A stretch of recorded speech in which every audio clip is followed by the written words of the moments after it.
terceiro A, terceiro B. Vamos continuar o conteúdo. Vamos trabalhar a aula 12, Barroco.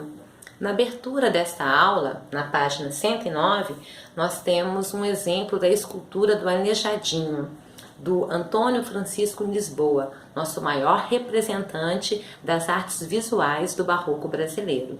Percebam quanto essa escultura traz um movimento, uma teatralidade, que são características opostas à escultura do Renascimento. Então, enquanto no Renascimento, nas obras de artes, nós temos uma moderação, no Barroco nós temos um exagero, uma hipérbole. Se no Renascimento nós temos uma economia harmônica, no Barroco nós temos a exuberância, o desequilíbrio, o contraste.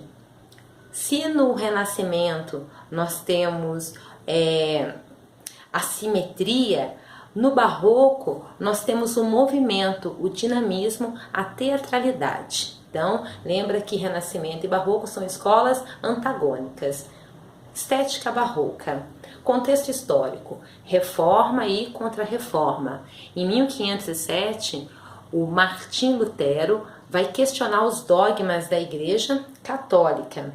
Em 1563, a Igreja Católica entra com a Contra-Reforma. Expressão de contradições. Então, na literatura nós vamos está carregado de antíteses e paradoxos. Lembra que essas duas características também faz parte do maneirismo, de Camões também, né? Naquele momento que é a transição do Renascimento para o Barroco. Oposição ao espírito clássico, então oposição aos princípios da antiguidade clássica e também do Renascimento.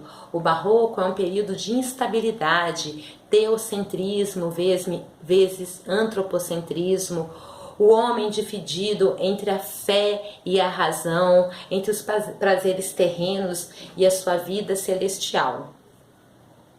Na religiosidade, pecado vezes busca do perdão divino. Também na literatura vai ser trabalhado o que é chamado de cultismo, que é o rebuscamento verbal, o preciosismo vocabular, ornamentalismo das palavras, que é inspirado no poeta espanhol chamado Luís Góngora. Então o cultismo pode ser chamado de gongorismo, e também o conceptismo, que são os jogos de ideias, o rebuscamento argumentativo, o jogo de raciocínio lógico na hora da retórica aprimorada.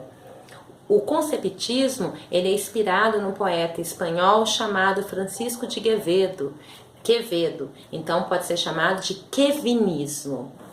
Abaixo nós temos aqui a imagem do Gregório de Matos e Guerra, nosso primeiro poeta brasileiro. O Barroco é a primeira escola literária que ocorre no Brasil, mesmo o Gregório de Matos estudando direito em Portugal, é importante porque os seus poemas ele vai retratar os problemas sociais aqui do Brasil.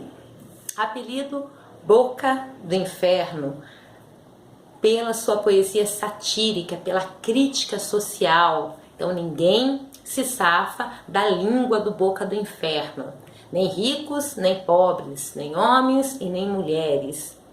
Poesia amorosa, amor carnal vezes amor espiritual. Então esse amor carnal do Gregório de Matos é um amor sensualizado, erótico, como ele também tem as poesias vinculadas ao pornográfico.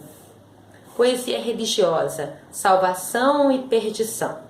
Aqui o poeta sempre vai estar na condição de pecador, mas ele tenta obter o perdão divino através do quê? Do conceptismo, do jogo de palavras. Não podemos esquecer que o Gregório de Matos estudou direito.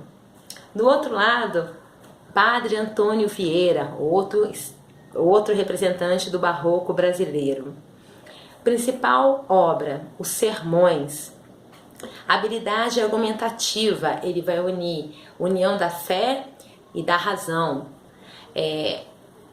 No Barroco, no Brasil, né, no século XVII, não tinha rádio, televisão, então cabia às igrejas, além da propagação da fé cristã, também servia o púlpito de anúncios sobre o que estava acontecendo na metrópole e nas terras brasileiras. Então era aquele lugar também onde se obtinha informações. Temas sociais, desafios aos poderosos. Então o padre Antônio Vieira, ele vai desafiar os latifundiários, principalmente aqueles que queriam escravizar os indígenas. Ele sempre defende os índios, porém considera os negros como pecadores. Ele fala que os negros estão aqui neste mundo, né, exatamente naquele momento em que Jesus veio à Terra para nos salvar. Então os negros estão aqui nesse mundo tentando salvar suas almas, infelizmente. Barroco mineiro. O barroco mineiro, no campo das artes visuais, vai ser chamado de barroco tardio. Então vai ter a escultura ou a pintura carregada de exageros, porém as cores que os artistas vão utilizar serão cores suaves, cores que já representam o rococó lá na Europa. Então lembrem, nas artes visuais, o barroco aqui é conhecido como barroco tardio. Mestre Ataíde, pintura de temática sacra, de intenso colorido. O mestre Ataíde, ele pintou a cúpula da igreja que fica em Ouro Preto, chamada Igreja São Francisco de Assis. Lá ele retrata a Virgem Maria com traços negroides. Ele usa de modelo a sua esposa, uma mestiça. Então, o barroco, isso também é uma outra característica aqui no Brasil.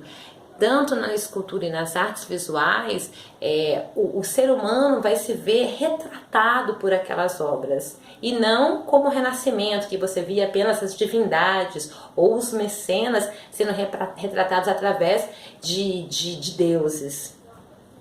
Maior artista plástico do barroco brasileiro é o Aleijadinho, como eu disse no início dessa aula. Seguiu as convenções básicas da escola, adaptando-as ao ambiente que vivia. Então, em vez de usar mármore de Carrara, ele vai esculpir em pedra-sabão, em madeira também. Utiliza-se de materiais locais. Inspira-se em pessoas da região para compor alguma das suas imagens. Aqui nós temos um exemplo dos 12 profetas de Aleijadinho, que se localiza na cidade de Congonhas. Né? Para quem conhece, percebe que as esculturas do Aleijadinho, o tamanho delas é tamanho de uma pessoa normal. Diferente do Davi, do Michelangelo, lá no Renascimento, que ele tem 5 metros e 17 centímetros, que é gigantesco as esculturas do Renascimento.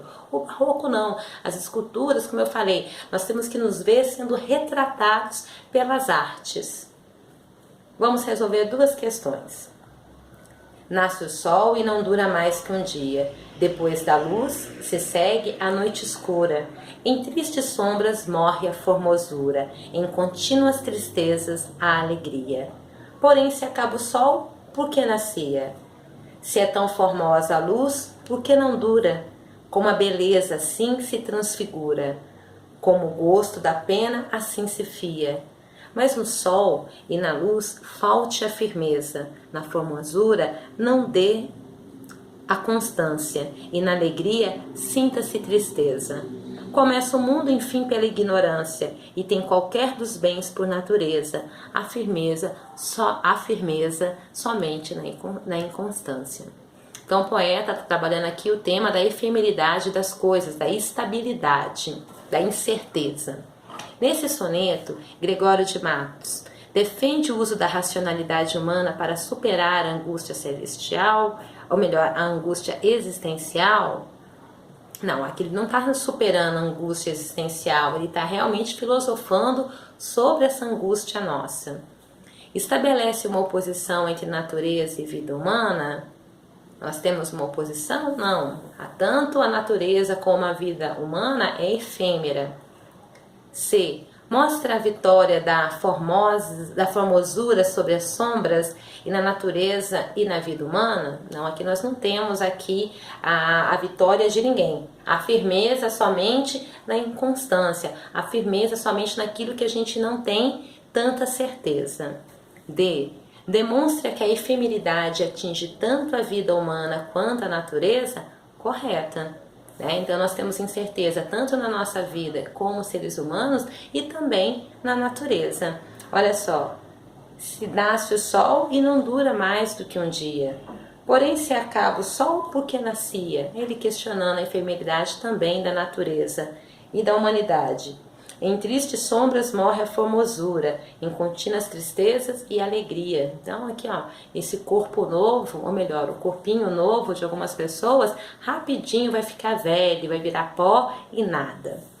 E expressa a falta de fé religiosa que caracteriza o barroco de jeito nenhum. Porque o barroco, a Igreja Católica, ela volta com uma tentativa de impor o teocentrismo em cima do antropocentrismo, tá? Texto para a questão 2. Padre Antônio Vieira, sermão da 60ª. Há de tomar o pregador uma só matéria, há de defini-la para se conheça, há de dividi-la para que se distingua, há de promovê-la como escritura, há de declará-la como a razão, há de confirmá-la com o exemplo, há de ampliá-la com as causas, com os efeitos, com as circunstâncias, com as convivências que se hão de seguir, com os convenientes que se devem evitar. Há de responder às dúvidas, há de satisfazer as dificuldades, há de se apertar, há de se concluir, há de se persuadir, há de acabar. Isto é sermão, isto é pregar. O que não é isto é falar de mais alto. Não nego, nem quero dizer que o sermão não haja de ter variedade de discursos, mas esses hão de nascer todos da mesma matéria e continuar e acabar nela. 2. O sermão da 60ª do Padre Antônio Vieira é considerado uma espécie de meta-sermão. O que seria um meta-sermão? É um sermão falando como que deve ser construído, e discursado um sermão. Essa classificação se justifica na medida em que nele o autor, então essa classificação de meta-sermão para esse trecho que eu acabei de ler, significa ele utiliza de antíteses para expressar as dificuldades do pregador? Expõe todas as dúvidas religiosas que afligiam os partidários da Contra-Reforma? Define os elementos fundamentais da poesia barroca? Coloca a beleza das palavras acima do sentimento que elas possam ter?